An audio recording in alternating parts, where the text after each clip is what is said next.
కాసేపు జగనన్నని పవన్ కళ్యాణ్ గారిని కాసేపు పక్కన పెడదాం. రాజకీయం మాట్లాడుకుందాం.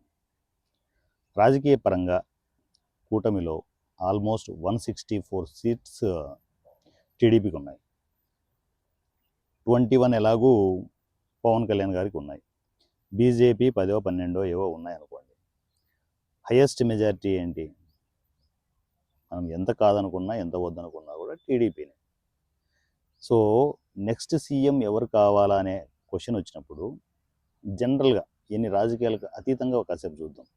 చంద్రబాబు నాయుడు గారికి తన కొడుకుని ఒక్కసారి సీఎంగా చూసుకోవాలనే ఆతృత ఉంటుందిగా, పుత్రోత్సాహం ఉంటుందిగా. అది ఇప్పుడు జరగబోతోంది. పుత్రోత్సాహం, కనీసం 3 ఏళ్ళైనా సీఎంగా నా కొడుకుని చూసుకోవాలా అనే ఉత్సాహం ఉంటుందిగా. ఆ ఉత్సాహమే ఇప్పుడు జరగబోతోంది. తప్పేముంది? ఇది పవన్ కళ్యాణ్ గారి పాయింట్ ఆఫ్ వ్యూ. తప్పేముంది? కానీ ఒకటి, బాహుబలిలో ఒక డైలాగ్ ఉంటుంది, వాడు ఎక్కడ ఉన్నా రాజేరా అని. పూరి గుడిసెల్లో ఉన్న రాజే, అంతఃపురంలో ఉన్న కూడా రాజే. పవన్ కళ్యాణ్ గారు ఎక్కడ ఉన్నా రాజే. ఎందుకంటే ఆయనకు సీటు ముఖ్యం కాదు, జనాలకు చేసే సర్వీస్ ముఖ్యం. ఎంత సర్వీస్ చేస్తున్నాడనేది మనం చెప్పాల్సిన అవసరమే లేదబ్బా, ఏపీ ప్రజలే చెప్తున్నారు.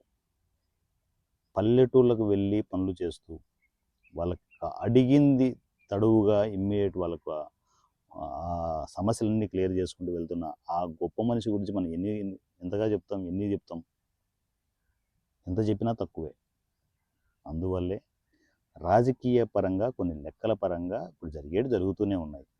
కానీ నేను చెప్పేది ఒక్కటే, పవన్ కళ్యాణ్ గారు సీఎం అవ్వడం పక్క, అంతకు మించి అవ్వడం పక్క.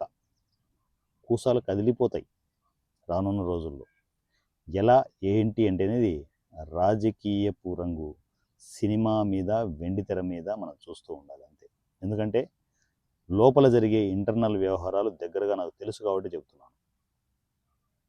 స్టెప్ బై స్టెప్ ఏం జరగబోతుందో చూడండి. సీఎం పవన్ కళ్యాణ్ ఈ పేరు మనం వింటాం, అండర్లైన్ చేసి పెట్టుకోండి. నా పేరు వారణాసి సూర్య @ 100 రూపీస్ ఎమ్మెల్యే.